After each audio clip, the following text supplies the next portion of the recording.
जो क्वेश्चंस आपके आए हुए हैं, तरीका वही रहेगा, पिक्चर्स के थ्रू समझेंगे और एक बेहतर वे में बीच बीच में क्वेश्चंस को भी इंक्लूड किया है, जहां एक बार आपकी अंडरस्टैंडिंग बेहतर हो सके टॉपिक्स को लेकर के। तो स्टार्ट करेंगे आज का सेशन और आपको मजा आने वाला है बहुत ज्यादा, क्योंकि भाई मजा इंपॉर्टेंट है सीखने में ना, जॉय इज इंपॉर्टेंट। तो स्टार्ट करेंगे आज का सेशन। सभी को गुड इवनिंग, नमस्कार, राम राम, सत श्री अकाल, अस्सलाम वालेकुम, whatever you feel connected with. Start करेंगे। लाइक शेयर आप कर सकते हैं अगर आपने ना किया हो अभी तक। और इससे पहले कि अगर ये सेशन पूरी जो सीरीज है, ये ईवीएस पेडागोजी, सॉरी पेडागोजी नहीं, कंटेंट प्लस पेडागोजी, एनसीईआरटी की समरी और जो पेडागोजी सेक्शन रहेगा वो भी डील कर लेंगे हम लोग। तो ये पूरा 30 मार्क्स की तैयारी है आपकी। तो स्टार्ट करेंगे और समझते हैं थोड़ा सा कुछ नई चीजें। लाइक शेयर सब्सक्राइब आपने ना किया हो तो आप करेंगे। इसके अलावा आप सोशल मीडिया हैंडल्स पर जुड़ सकते हैं।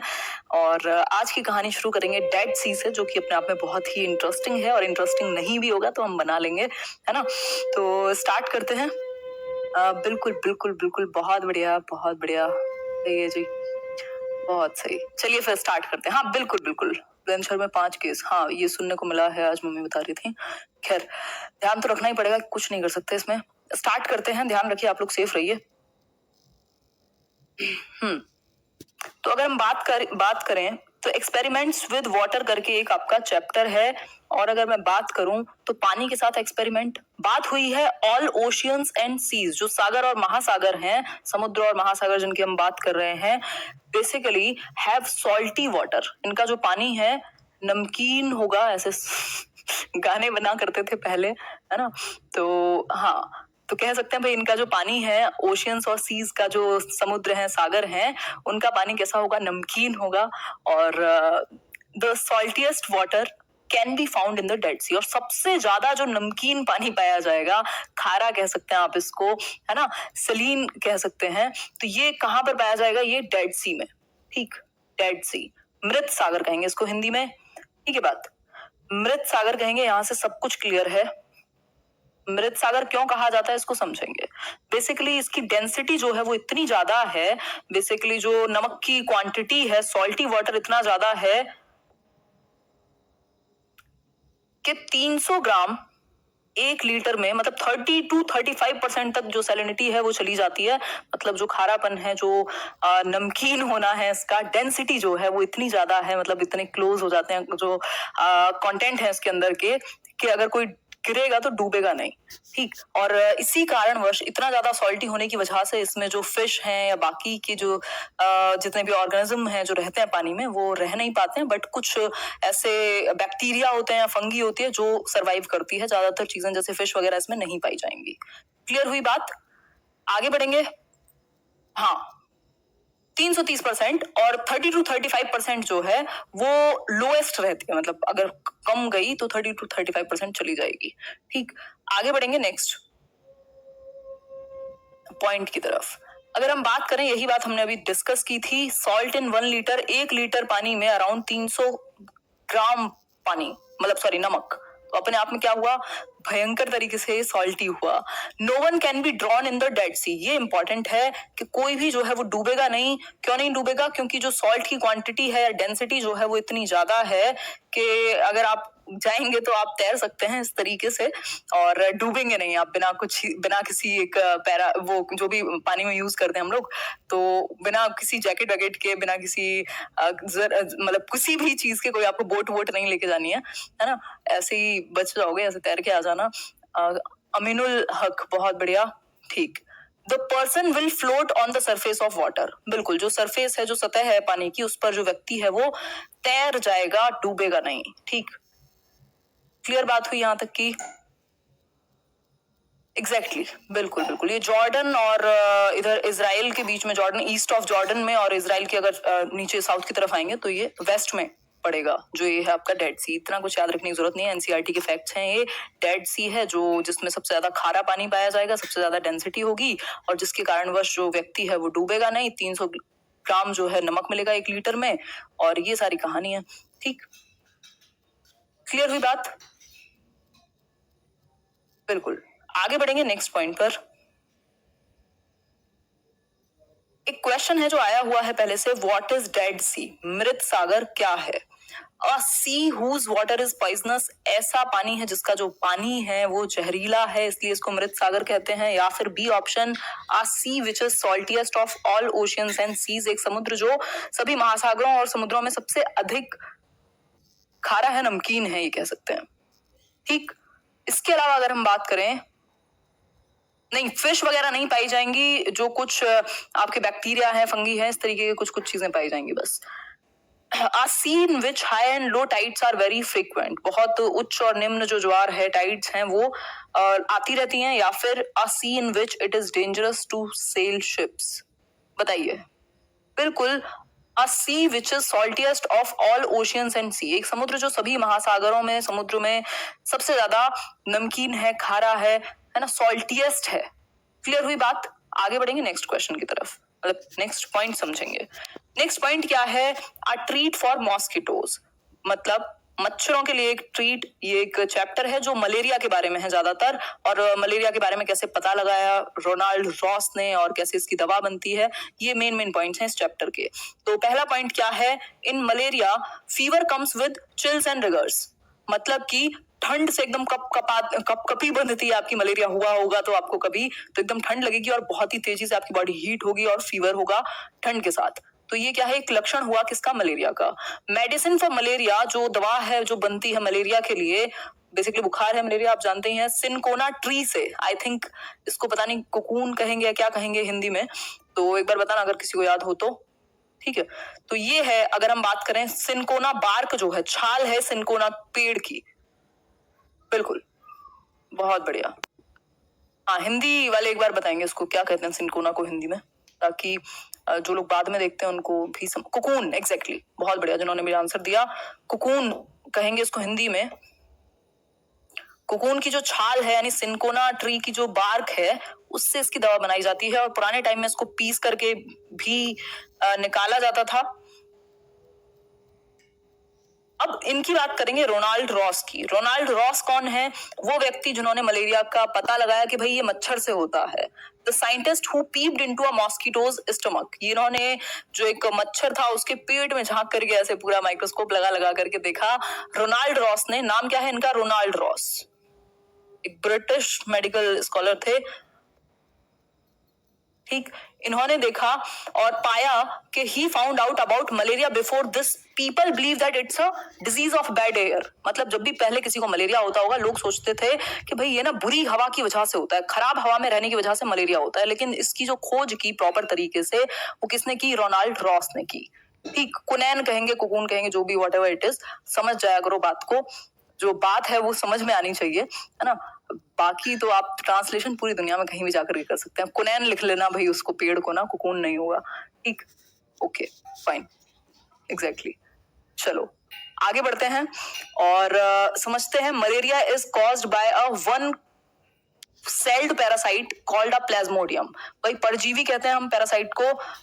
One celled single cell parasite है प्लाज्मोडियम, जो किसमें पाया जाएगा? इस मच्छर में पाया जाएगा। ये क्या है? ये एक अपने आप में फीमेल एनोफिलस मॉस्किटो है, यानी ये मेल एनोफिलस से नहीं होगा, फीमेल एनोफिलस मॉस्किटो से होगा। Which looks brownish with spotted wings, brownish तो दिख ही रही है आपको, स्पॉटेड विंग्स भी दिख ही रहे होंगे, ये रहे स्पॉटेड विंग्स। तो ये किससे होगा? बेसिकली ये फीमेल एनोफिलस मच्छर से होगा अपने आप में। क्लियर? बिल्कुल, एक कोशिया, एग्जैक्टली, बिल्कुल। आगे बढ़ेंगे, नेक्स्ट पॉइंट पर बढ़ेंगे और देखेंगे क्या है कहानी। मलेरिया की मेडिसिन के बारे में थोड़ा सा और अच्छे से बताया गया है, एनसीईआरटी में ये चीज दी हुई है। ये है मलेरिया की मेडिसिन, और बनेगी किससे? सिनकोना बार्क से। सिनकोना क्या है? कुनैन, आपने अभी बताया है ना, कुनैन। ठीक, तो सिनकोना जो बार्क है, कुनैन की जो छाल है, बता दो, एकदम करेक्ट कर दो अगर अभी भी गलत लिख दिया हो तो। ठीक, कुनैन की जो छाल है, यानी सिनकोना ट्री का जो बार्क होता था, उसको लोग क्या करते थे? मलेरिया की दवा बनाने में इस्तेमाल करते थे।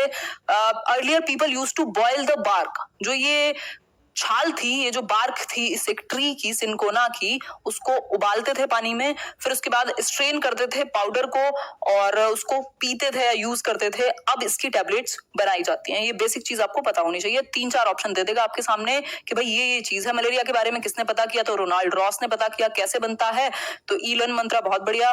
कैसे बनता है? तो आपके सिनकोना बार्क ट्री से बनेगा, मतलब सिनकोना ट्री के बार्क से बनेगा। इसके अलावा पहले क्या होता था? लोग इसको उबालते थे पानी में। अब क्या होता है? मेडिसिन बन जाती है। यही 4-5 पॉइंट है, इन्हीं में से कुछ पूछ लेगा। ठीक है बात। फीमेल एनाफिलिस से होगा। ये 5-6 पॉइंट हुए जिनको हमने रिवाइज भी कर लिया। अब कुछ और चीजें हैं। आयरन की कमी से क्या होता है? एनीमिया हो सकता है, एनेमिक हो सकता है व्यक्ति, है ना। और आयरन किसमें पाया जाएगा? तो iron is found in jaggery, मतलब जिसको हम गुड़ कहते हैं, इस्तेमाल होता है बहुत ज्यादा। आंवला, आंवला भी आप देखते हैं खट्टा होता है भयंकर रूप से। और जितनी भी ग्रीन लीफी वेजिटेबल्स हैं, जो हरी पत्तेदार सब्जी हैं, इन सब में क्या पाया जाएगा? आयरन पाया जाएगा। और अगर आयरन की कमी आपके अंदर होती है, जो कि मुझे हो गई थी लास्ट ईयर, तो क्या होगा? आप एनेमिक हो जाएंगे, एनेमिया हो जाएगा आपको, मतलब जो हीमोग्लोबिन है आपका वो भी जाएगा। ठीक, तो ये एक बेसिक बात हुई। एग्जैक्टली, बहुत बढ़िया। पूरे देश भर से आप लोग देख रहे हैं, लाइक शेयर आप कर सकते हैं। आगे बढ़ते हैं। एनीमिया की बात कर रहे थे हम अभी कि भाई जो एनीमिया है, खून की जो कमी है एक तरीके से, आप में दिल्ली स्कूल्स में क्या हुआ था? 2007 की बात है। ये एक रिपोर्ट दी हुई है एनसीईआरटी में, जिसके बारे में आपको पता होना चाहिए, पेपर में पूछ सकता है। ठीक, तो इवन आयरन पे तो क्वेश्चन आया हुआ है कि आयरन किस में पाया जाएगा, तो आप बताएंगे भाई जैगरी में, मतलब गुड़ में, आंवला में, और जितने भी ग्रीन लीफी वेजिटेबल्स हैं वहां पर ये पाया जाएगा आपका आयरन। ठीक, 17 नवंबर 2007 को, 2007 में कई हजार बच्चों को जो कि एमसीडी के स्कूल्स में पढ़ रहे थे, म्युनिसिपल कॉर्पोरेशन के दिल्ली में, उनको एनीमिया हो गया। और इसकी वजह से, एनेमिक होने की वजह से, उनकी जो physical as well as mental health है वो अफेक्ट हुई। Obviously due to anaemia children do not grow well, वो ठीक से ग्रो नहीं कर पा रहे, एनर्जी लेवल्स डाउन हो गए। ये तो बहुत ही भयंकर लक्षण है इसका, एनर्जी लेवल डाउन होना। This also affects their ability to study properly, ठीक से पढ़ भी नहीं पा रहे थे। ऑब्वियसली जब मेंटल और फिजिकल हेल्थ दोनों प्रभावित हैं तो पढ़ेंगे कहां से? Now health checkups. तो अब इससे क्या निकल करके आया? आपको बताया जा रहा है कि भाई अब दिल्ली के जो स्कूल्स हैं गवर्नमेंट, वहां पर भी हेल्थ चेकअप्स होते हैं, कार्ड बनाए जाते हैं बच्चों के, और उनको आयरन की टैबलेट्स भी दी जाती हैं। इवन यूपी में भी आई थिंक, मुझे जितना पता है, दी जाती है टैबलेट्स बच्चों को आयरन की। ठीक, तो ये एक बेसिक बात है जिसके बारे में आपको पता होना चाहिए। क्लियर है बात? बहुत बढ़िया, आगे बढ़ जाए अब इसी के साथ। Exactly, algae is a kind of plant which spreads in the rainy season mostly. ज्यादातर रेनी सीजन में, बारिश के समय में, मॉनसून में क्या होगा? ये एल्गाई जो है बेसिकली ग्रीन कलर की, जिसको काई कह देते हैं बहुत ही शुद्ध देसी भाषा में, है ना, ये ग्रीन दिखने वाली काई जो किसके ऊपर आ जाएगी? पानी के ऊपर आ जाएगी। कैसे सीजन में? जो आपका बारिश या बरसात का सीजन है, आपने ट्यूबवेल देखा होगा, वहां पे भी जम जाती है कई बार, है ना। पॉन्ड्स हैं या जो भी पानी जहां पर भी अवेलेबल है, वहां एल्गाई जो है वो जमा हो जाती है बारिश के मौसम में। ठीक, हमारे तालाब में भी है। बहुत बढ़िया, आप अपना तालाब सबको दिखाएं, यहाँ फोटो भेजें। आकाश, ठीक, आगे बढ़ेंगे। नेक्स्ट क्वेश्चन, नेक्स्ट पॉइंट पर बढ़ेंगे। नेक्स्ट पॉइंट क्या है? छोटी सी बात है। Flies spread diseases like stomach problems. जो फ्लाइज होती हैं, यानी कि जो मक्खियां कह सकते हैं, हाउस फ्लाई जिसको कहते हैं हम, इससे क्या होगा? स्टमक प्रॉब्लम्स होती हैं। आपने देखा होगा बड़े छोटे कई प्रकार की होती हैं ये भी। तो इनसे क्या होगा? स्टमक प्रॉब्लम्स होंगी, पेट से रिलेटेड आपकी समस्याएं होंगी। क्यों? क्योंकि ये कहीं ना कहीं बैठेंगी, फल पर बैठेंगी तो वहां गंदगी फैलाएंगी, आप खाएंगे, आप बीमार पड़ जाएंगे। सिंपल सी बात हुई। तो फ्लाइज क्या है? स्टमक प्रॉब्लम्स जनरेट करती हैं या कॉज करती हैं। ठीक, बहुत बढ़िया रूपेश जी, बहुत बढ़िया। आगे बढ़ेंगे। नेक्स्ट कुछ 2 पॉइंट्स हैं। By putting alum in water. Alum क्या है? फिटकरी जो हम इस्तेमाल करते हैं घरों में, और इसके बहुत सारे बेनिफिट्स हैं फिटकरी के, आप लोग सभी अवगत होंगे। व्हाइट कलर की होती है। अब ड्राइंग तो मेरी इतनी अच्छी नहीं है कि बना के बताऊं। By putting alum in water all its impurities settle down. जो भी गंदगी होती है वो नीचे चली जाती है यदि आप फिटकरी डाल देते हैं पानी में तो। क्लियर हुई बात? इसके बाद chlorine is also use to kill germs in the water. Chlorine का भी इस्तेमाल किया जाता है किसके लिए? जर्म्स को किल करने के लिए, खत्म करने के लिए पानी में। ठीक, तो अगर हम एग्जांपल लें किसका? फिटकरी का, एलम का, तो आप देख सकते हैं ये action of alum on muddy water. मान लीजिए एक गंदा पानी है, ये डर्टी वाटर है, इसमें यहाँ मड है और क्लीन वाटर क्या है, क्लीन हो जाएगा। एलम जो है आपने जो ये फिटकरी यूज की है इसकी वजह से सारी जितनी भी गंदगी होगी वो नीचे जाकर के जम जाएगी। क्लियर हुई बात यहाँ तक की? एग्जैक्टली, बहुत बढ़िया सुधांशु जी। आगे बढ़ेंगे नेक्स्ट पॉइंट पर। छोटा सा क्वेश्चन है आपके सामने। रेखाज मदर एड्स फिटकरी यानी alum to water collected from the pond every day in order to. भाई एक रेखा है, कोई बच्ची है, उनकी जो माँ है वो फिटकरी नहीं होगी, ये फिटकरी का इस्तेमाल करती हैं। तालाब से पानी लाने के बाद उसमें फिटकरी डाल देती हैं। रीजन क्या हो सकता है? पहला ऑप्शन है सेडिमेंट, लाइट सस्पेंडेड इम्प्योरिटीज, या फिर change hard water into soft water, या फिर किल जर्म्स, या फिर डीकलराइज वाटर। मतलब बताएं एक बार आंसर क्या होगा इसका, फटाफट से आंसर करें। बहुत बढ़िया, सही है सही है। मैम प्लीज क्या क्या बताएं, फॉर्मूला बताओ। हाँ साइंस ही तो मेरा स्पेशलाइजेशन है। ईवीएस पढ़ लो 3rd 4th 5th की। बताओ एक बार, पढ़ा होगा कभी, याद नहीं। आंसर कीजिए फटाफट से। किल जर्म्स इन वाटर, सिंपल हुआ। हाँ आगे बढ़ेंगे नेक्स्ट क्वेश्चन पर। नेक्स्ट जो पॉइंट है वो दांडी मार्च के बारे में है, यानी दांडी यात्रा के बारे में है जो गांधी जी ने की थी। कहां से कहां तक? अहमदाबाद से दांडी के सी शोर तक, यानी कि किनारे तक, जो कि गुजरात में है दांडी। ठीक, ये हुई किसके लिए थी? 1930 पूछा हुआ है कि कब हुई थी, तो 1930 में दांडी मार्च हुआ था, है ना। और ये किसके विरुद्ध में हुआ था या किस बात के लिए हुआ था? तो ब्रिटिशर्स ने लॉ बना दिया था कि जो लोग हैं इंडिया के वो क्या नहीं कर सकते, वो बेसिकली सॉल्ट नहीं बना सकते, इवन अपने यूज तक के लिए वो सॉल्ट नहीं बना सकते, नमक का उत्पादन नहीं कर सकते, और नमक नहीं मिलेगा तो फिर जिएंगे कैसे? ठीक, तो इसके खिलाफ गांधी जी ने क्या किया? एक मार्च यानी कि एक यात्रा की बड़ी सी, और जिसमें बहुत सारे लोग शामिल हुए इस लॉन्ग वॉक में, जो कि अहमदाबाद से और दांडी यानी कि गुजरात में है दांडी सी शोर, उसके किनारे तक गुजरात में गई।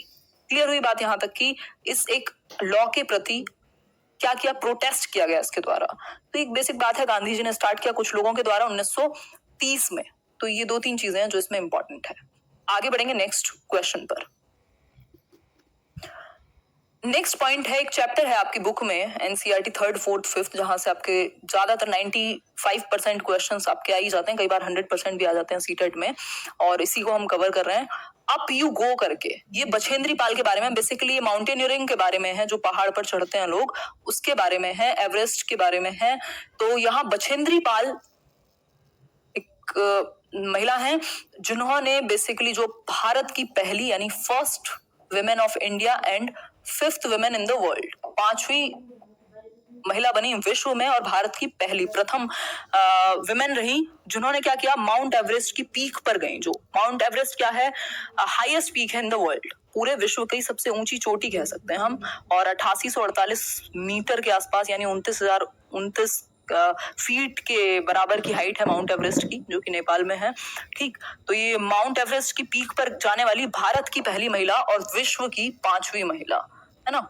तो ये एक बेसिक बात है। कौन है? बछेंद्री पाल, नाम आप याद रखेंगे। उत्तराखंड से हैं और इनके बारे में कुछ और चीजें हम अभी जानेंगे। 8848 यानी वही 8848, बिल्कुल अप्रॉक्स। इसको एनसीईआरटी में 8900 मीटर्स दिया हुआ है, तो उससे ज्यादा अंतर नहीं पड़ता। आगे बढ़ेंगे नेक्स्ट पॉइंट पर। ज्ञानी नहीं बनना है आपको सीटेट के लिए, जितना जरूरी है उतना तो एटलीस्ट आपको पता होना चाहिए, और एनसीईआरटी को आप आधार बनाएंगे और प्रीवियस ईयर को। Bachendri grew up in Nakuri village, जो कि नकुरी विलेज कहाँ है? गढ़वाल में है, उत्तराखंड के अंदर। गढ़वाल आपने सुना होगा, नकुरी विलेज से हैं, गढ़वाल में है, जो कि उत्तराखंड में। ठीक, यूके है ये कई लोगों का बहुत ही ज्यादा favourite, not United Kingdom, it's Uttarakhand. ठीक, when she grew older she joined Nehru Institute of Mountaineering, जो कि उत्तरकाशी में है। अब आपको अगर इसको पॉइंट बनाना हो, एक क्वेश्चन दिया जाएगा, स्टेटमेंट जिसको कहते हैं, स्टेम कहते हैं, और बाकी के आपको डिस्ट्रैक्टर्स दे दिए जाएंगे, ABCD। इसमें बता देगा कि भाई जो बछेंद्री पाल हैं वो गढ़वाल से हैं, हाँ बिल्कुल है, उत्तराखंड में है ये। उन्होंने कौन सा एक इंस्टीट्यूट ज्वाइन किया माउंटेनियरिंग के लिए? तो उन्होंने नेहरू इंस्टीट्यूट ज्वाइन किया, जो कि कहाँ है? उत्तरकाशी में है। ठीक, तो ये ऑप्शन भी सही हो गया। हर गाइड वॉज ब्रिगेडियर ज्ञान सिंह। अब हो सकता है इनके गाइड का नाम टेढ़ा मेढ़ा कुछ और दे दे, तो आपको पता होना चाहिए ब्रिगेडियर ज्ञान सिंह है इनके गाइड का नाम। इसके अलावा 1984 में जब मिसेस इंदिरा गांधी असैसिनेटेड, मतलब असेसिनेशन हुआ था उनका, 1984 में ही हुआ था if I am not wrong, तो 1984 में Bachendri was selected as a team member to climb the Mount Everest. Mount Everest को क्लाइंब करने के लिए इनको एक टीम मेंबर की तरह क्या क्या किया गया, इनको इंक्लूड किया गया, इनको सेलेक्ट किया गया, क्योंकि हर किसी को तो नहीं करते होंगे ना। तो एक बेसिक बात हुई। हाँ, फ्लावर वैली भी उत्तराखंड में है, ये हमने डिस्कस किया था किसी एक सेशन में एग्जैक्टली। नेक्स्ट पॉइंट क्या है? नेक्स्ट पॉइंट है, बच्चों को देखो टाइम की समझ बताई गई है। It was 7 minutes past 1 o'clock। 1:07 के बाद दोपहर में 23 मई को बछेंद्री पाल कहां पर पहुंची? 8900 मीटर की हाइट पर, 8900 मीटर की हाइट पर, जो कि माउंट एवरेस्ट की पीक हुई। सागर माथा कहेंगे जिसको, नेपाल में है। ठीक, तो अब जो पीक है सागर माथा भी कहेंगे, ये भी आप ध्यान में रखेंगे। और ये कुछ अगर हम देखें बिल्कुल जो एनसीईआरटी की बात करें तो 8900, अगर राउंड फिगर में करके देखें वैसे 8848 हम इसको कह देते हैं। ठीक है, तो ये एक बात हुई। There was no space for 2 people to stand on the top. अब एक और बात बताई गई है, भाई माउंट एवरेस्ट की जो पीक है ना, वहां पर 2 लोगों के लिए जगह नहीं थी खड़े होने के लिए। तो एक एक करके इन लोगों ने किया होगा कुछ। इनके साथ एक और टीम मेंबर थी इनकी, बछेंद्री पाल के साथ, और ये गई। She board her head, pitched the national flag and took photographs. भाई उन्होंने अपना ऐसे ऐसे बो किया झुक करके, और क्या किया, जो फ्लैग है अपना नेशनल भारत का उसको फहराया वहां, और कुछ फोटोग्राफ्स लिए। और 43 मिनट इन्होंने highest peak in the world, जो कि मतलब दुनिया की, विश्व की सबसे ऊंची चोटी है, वहां पर 43 मिनट्स उन्होंने बिताए। तो ये कुछ कुछ डिटेल्स हैं जो आपको पता होनी चाहिए। एनसीईआरटी दिन को रात कहे तो दिन को रात कहिएगा, अदरवाइज नंबर कटवा के आओगे। ठीक है, ये जितने भी रिसर्चर्स बन रहे हैं यहाँ पे, वो रिसर्च काम नहीं आएगी, एनसीईआरटी काम आएगी पेपर में। चाहे वो 6th 7th 8th की एसएसटी की हो, चाहे वो मैथ्स एंड साइंस की हो, चाहे वो फिर ईवीएस हो, जो अगर मैं बात करूं 3rd 4th 5th की, तो काम की चीजें पढ़िए। बहुत बढ़िया मेघा जी, आगे बढ़ेंगे। ये हुई बछेंद्री पाल की कहानी। अब कुछ कुछ चीजों के बारे में बताया है कि भाई जो ठंड है, आप कैसे, ये लोग जो हैं जो माउंटेनियरिंग पर जाते हैं, किन चीजों का कैसे ध्यान रखते हैं। Vitamins and iron give strength and keep us warm in the cool. मतलब कि भाई जो विटामिन है उसका हमें इस्तेमाल करना चाहिए, आयरन से रिलेटेड जो है चीजें लेनी चाहिए, यदि हमें अपने आप को वार्म यानी कि गर्म रखना है, सर्दी में जीवित रहना है तो। ठीक, तो जो लोग माउंटेनियरिंग पर जाते होंगे, जो माउंटेन क्लाइंब करने जाते होंगे, जैसे बछेंद्री पाल की भी बात हो रही थी, ये लोग क्या लेते होंगे, इस तरीके की चीजें लेते होंगे जिसमें विटामिन, मतलब विटामिन लेंगे, ये आयरन जिसमें ज्यादा होगा वो चीजें इस्तेमाल करेंगे। Tekla village is at the height of 1600 metres in Jhalrapatan, Jhalawar, Rajasthan. अब ये एक विलेज के बारे में यहाँ पे एक छोटी सी लाइन है। जो टेकला विलेज है आपका 1600 मीटर की हाइट पर है। कहाँ है ये आपका झलवार में है, राजस्थान में। क्लियर हुई बात?